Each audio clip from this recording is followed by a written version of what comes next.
Welcome to Michelle's Life on Repeat. I'm Michelle and I have chronic illness and I try not to let it get me down. One way I do that is by keeping my hands busy. And that includes orchids, reading books, doing things around the house. But this week it entailed doing a lot of stuff with my dog. I washed her, I bathed her. And now it'll take about 2 days for me to fully brush her out. And if the groomers don't open soon, I might have to be the groomer. What I wanted to let you know was that it hurts the hands a lot when you have fibromyalgia. Today I wanted to talk to you about chronic fatigue syndrome. I have had it 15 years maybe. I know when I was in my 30s, I guess I'm in my 50s now. Can't do math very well. I'm in my 50s now, but it started soon after my last child was born, and when I was about 30. He's 21 now. I'll read to you from the Mayo Clinic website here when I googled mayoclinic.org. Chronic fatigue syndrome, or CFS, is a complicated disorder characterized by extreme fatigue that can't be explained by any other medical condition. The fatigue may worsen with physical or mental activity, but it doesn't improve with rest. This condition is also known as systemic exertion intolerance disease, SEID, or myalgic encephalomyelitis, sometimes abbreviated ME/CFS. The cause of chronic fatigue syndrome is unknown. Experts believe chronic fatigue syndrome might be triggered by a combination of factors. And for me, I had a lot of traumatic experiences as a child. I also had a lot of viruses. It could be from that, but there is no cure for it. And what it is fatigue, like fatigue.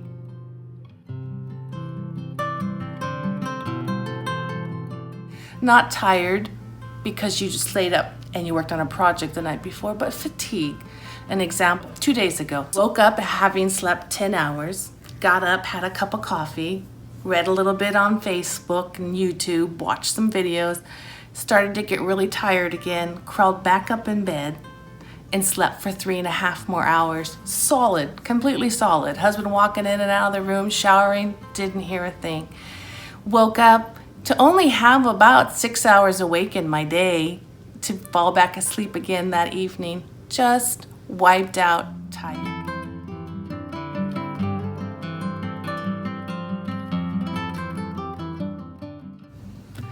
You can't really think about accomplishing anything other than staying upright. And on those days, I just say to my family, I'm just worn out. I can't explain it. I'm just worn out. I try to stay hydrated with some water and some Gatorade and coffee. There's a squirrel in our yard. Fibromyalgia is another condition that I share along with many other people across the world, unfortunately. Fibromyalgia, when I look here at my mayoclinic.com, gives some definitions. Overall widespread pain that is unexplainable. There is tender points in your body, whether it be a muscle, a ligament, even the joints. To me, sometimes they feel like they're broken or been stretched or ripped. It's really hard to describe, but the consistency of it is that it's widespread. It may not be from head to toe all at the same time. It may just be in one area. It may be multiple areas at the same time, but it never really goes away.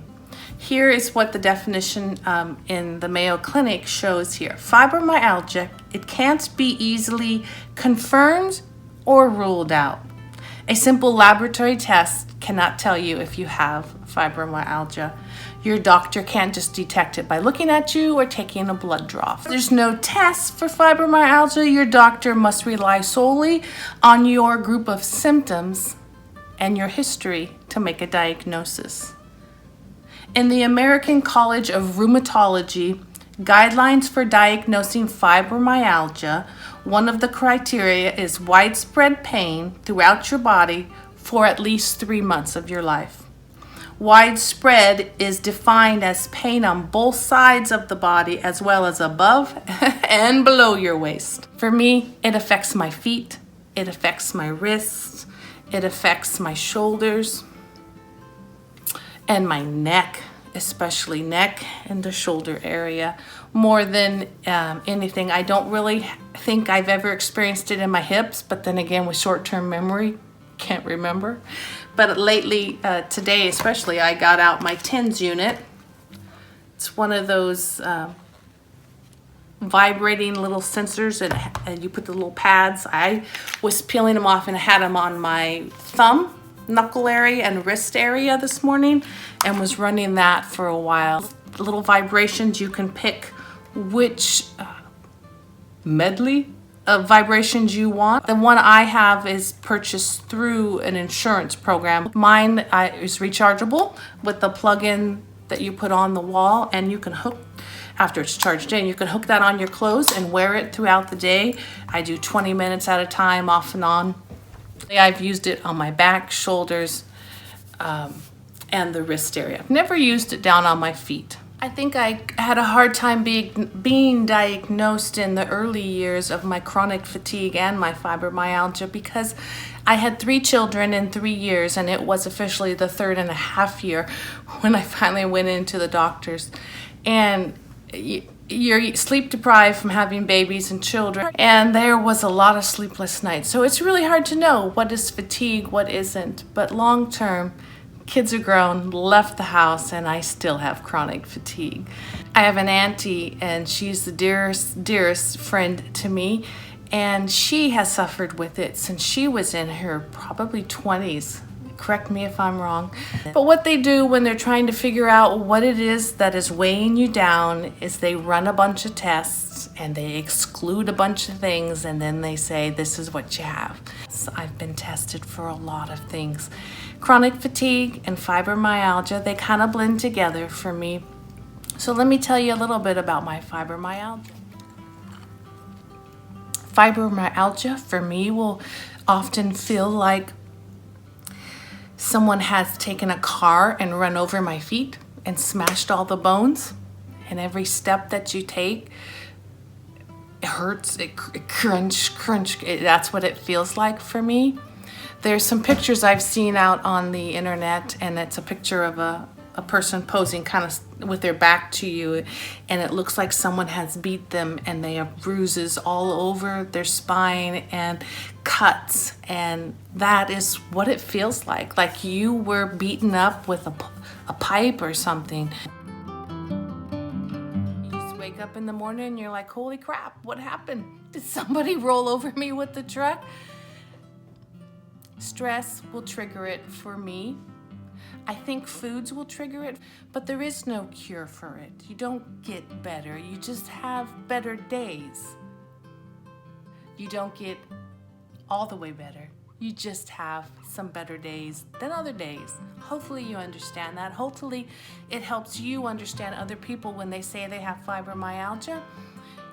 I know that I can push through with these wrists and thumbs and open that spaghetti jar today, crack it real hard, and it will eventually open. And I know that it will feel like I'm breaking my thumbs, but it won't break my thumbs. I know that. So I can push through, but it's exhausting, so exhausting to repetitively push through intense pain. So I will instead say, can you help me, to my husband? Can you open that for me? So it's not just a mindset. It's not mind over matter. I can make the pain go away. But I do know that I can make my mind realize I won't die from this, and it won't break anything in me. But at the same time, I limit what I will do to stress my body anymore when I'm already in a flare-up. Does that make sense to you? I hope so. I can do a lot, I can push through, but I pull back when I need to.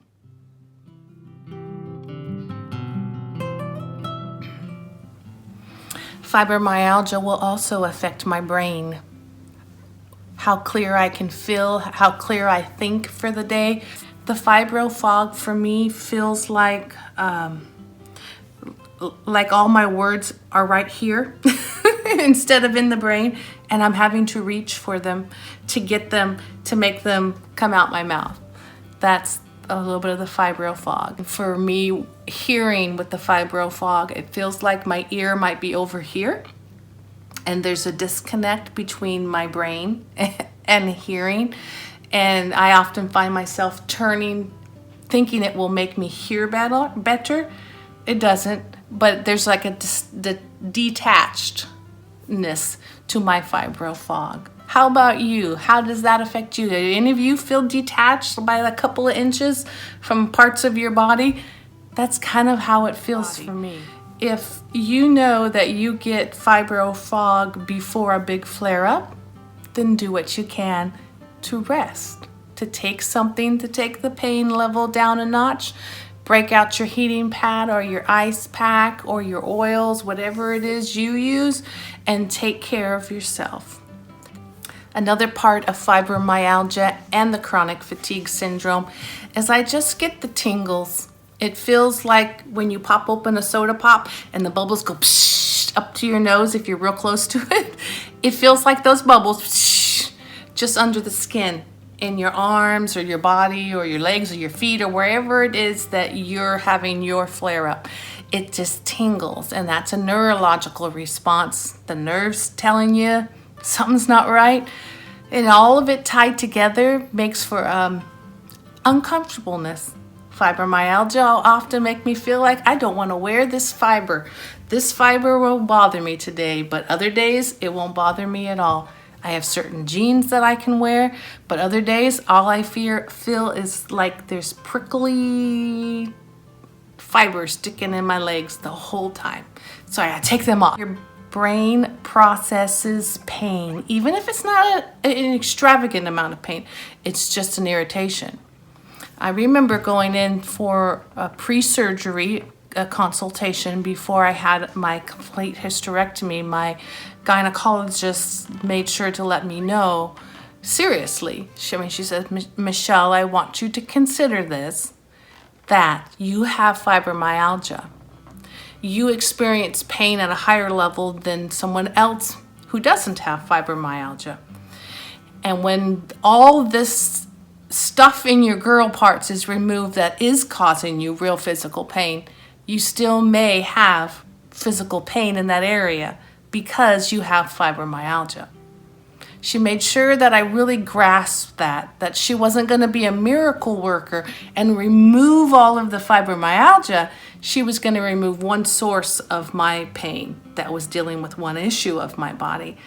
But it was good to understand that I could possibly still have pain in my middle section. I hope that helped you a little bit to learn a little about fibromyalgia, chronic fatigue syndrome, and me. Have a great day.